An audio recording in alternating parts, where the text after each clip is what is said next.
Ang Commission on Election CONCOMELEC miyahawhag sa mga kandidato sa pagtangtang sa ilang mga campaign posters. Si Chona Carion sa report.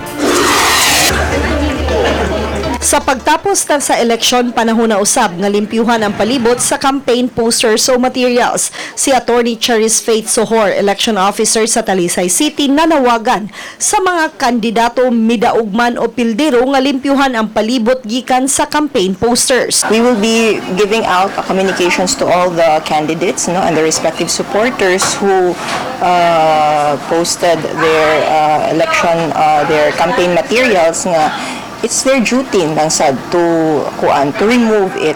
Hinuon miingon si Mayor Eduardo Gullias nga napili usab pagkakongresista sa unang distrito sa Sugbo nga iyan ang ipahipos sa mga campaign posters. Gikinahanglang tarungon og hipos sa mga campaign materials kay sagad kini nga makabara sa drainage system nga mosangpot sa pagbaha.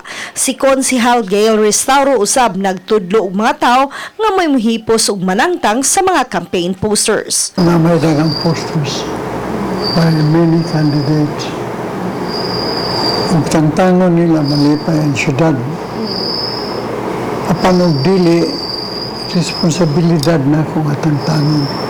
Karon malimpyo na itong syudad. Nga timalaan na ito ang mga posters, puro na plastic. Kato ako mga tao nga mao'y nanaod. Ako na silang gimiting. Kuha sila gyapon ang akong aside pagtangtang sa mga tarpaulin, mga posters nako. Uban ni Marlon Melgaso, Chona Carion, Balitang Bisdak.